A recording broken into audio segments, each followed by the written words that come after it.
Yo dudes! Welcome to Vegan Store Cupboard Staples. So anyone starting out Veganuary, which is an opportunity to go vegan for the month of January, great opportunity, or anyone who's just gonna try go vegan, here's our simple store cupboard staples. So we've been eating a vegan diet for 17 years, so for quite a while, pushing 18 years now. So this is what I just literally went through our presses there and pulled out a few things which are really our store cupboard staples, things that we use in and out. Okay, section number one, we have agents of flavor. Number one, as you might have guessed if you watched our videos, is this black liquid called tamari. It's really great. It's like instant flavor, 7 times less sodium than salt, and really adds that depth of umami flavor to dishes. If you can't get tamari, use shoyu, or also miso is a lovely umami flavor enhancer. Okay, another flavor agent is nutritional yeast. This is quite high in B12, so it's great. It's called nooch or hippie dust, that's what I've often heard it referred to. But it's great on a finished dish like a stew, a curry, a casserole. Sprinkle a little bit on top and it just gives that depth of flavor, that cheesy like that note yeasty, cheesy note. Yeah. In terms of spices, our favorite spices are quite simple. Flaked chilies, I think, just brings a dish, adds another dimension of flavor. I like cumin seeds and I like to toast them on a dry pan initially because it'll just release their flavor. I'm a bit more simple than Steve. I like ground cumin, ground curry powder and sweet paprika.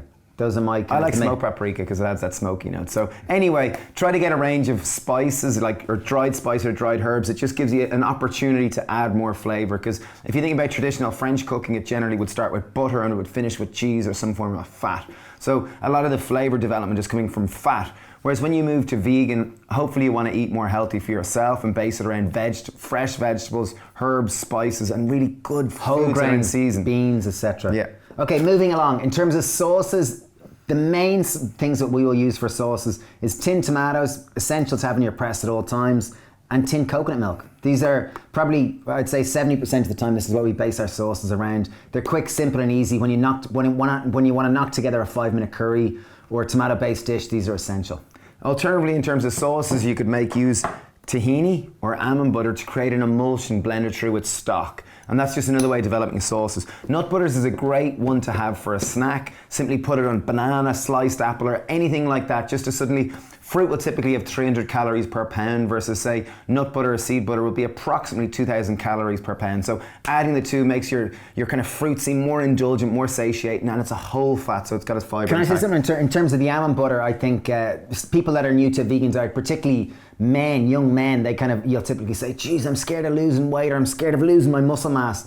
You know, almond butter is a great one because it's higher in calories, and when you do typically shift to a vegan diet or a whole food plant-based diet, you're going to have to eat more because it's naturally lower in calories. So almond butter is a great one. It's a whole fat that'll just give you energy for longer. Another top tip in terms of going vegan is typically if you're moving from a Western omnivorous diet, you're approximately getting 15 to 20 grams of fiber per day.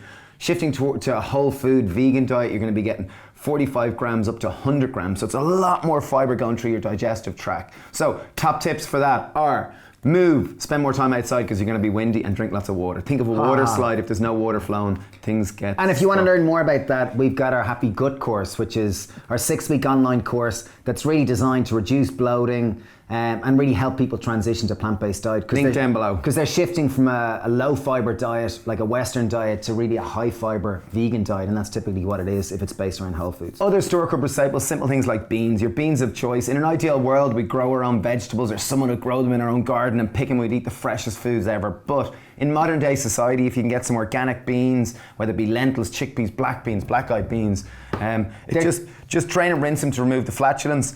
They're a great way of adding protein and complex carbohydrates. If you think about the Blue Zones, one of the cornerstones of their diet is obviously 95% of it's plant-based, but probably about 50% of it is based around beans and lentils. Yeah. So great food to put into your diet. And the Blue Zones, in case you were wondering, they're the 5 places in the world where there's the most amount of centenarians, the most amount of people that live long, healthy, wholesome lives. So really interesting. Moving swiftly on to starches of choice, or carbs of choice. We tend to love wholemeal noodles, very simple, and they're whole wheat. If you're gluten-free, use brown rice or buckwheat. And also in that category, I was going to say quinoa, brown rice, wholemeal couscous, all those kind of grains are good to have in your store cupboard, because if you come home late one evening for dinner, we've got a ton of 5-minute dinners where we'll base them around the sauces will be tinned tomatoes or tinned coconut milk.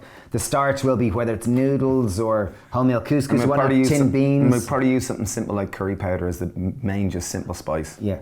Okay, moving swiftly along. Now, a question for you though first is, leave a comment below with what are your store cupboard staples that we've forgotten, because I'm sure you have different store cupboard staples than we do. Would genuinely love to know. And if you like this video, do let us know if you want us to go. Two of the ones that we forgot. I was finishing there. Okay, sorry. I was going to say, if you do like this video, let us know if you want us to do more of this.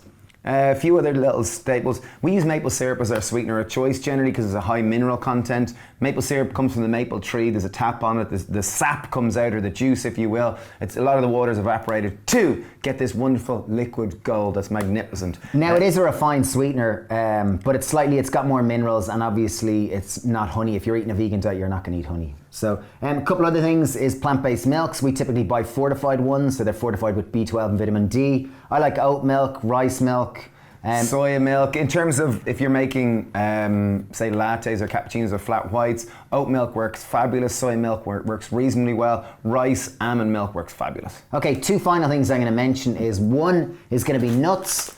They're naturally whole fats. They're higher in calories. I like pecans, walnuts, almonds. They're my nuts of choice. And the second one is, I think, dates. Dates are really good. We use them a lot. If you follow our channel, we use them a lot in terms of making cakes and making caramels and things like that. Is dried fruit not really high in sugar, Dave?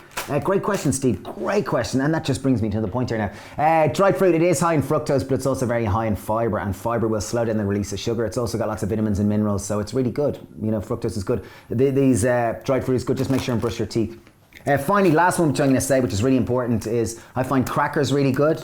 So Ryvita is quite a good brand, but any kind of brand of whole grain crackers, and hummus. I think hummus is so essential. If you live in Ireland or the UK and you haven't tried our hummus, please do. Happy Hummus, we make tons of it every week. I think it's one of the best hummuses in the world. Yeah. But let us know what you think. Hummus is a fantastic one, it really is. It's a staple that you can just put it with everything and it serves really, really good. Last and final thing, the wonderful avocado. Try to get black ones. They're Hass. They're typically higher in fat and creamier, more indulgent. Try to get a ripe one. You'll know it's ripe, that it's starting to give a little bit. Also known as the buttery pear. So think of a butter texture. Chop in half, smear on toast. A little bit of salt, a little bit of chili flakes, bit of lime, bit of Kalamata olives. Boom! So as I was saying, let us know what are your store cupboard staples. If you like this video and you want us to do more like this, let us know. If you're new to Veganuary, congrats. Fair play to you making this step. We're going to release a video every Tuesday for the full month of January that is all about supporting you to eat your vegan diet and really support you on this journey. Thanks for watching. Thank you for subscribing, and please share with anyone who would use this video and would find this very useful. Thanks a mil. Cheers!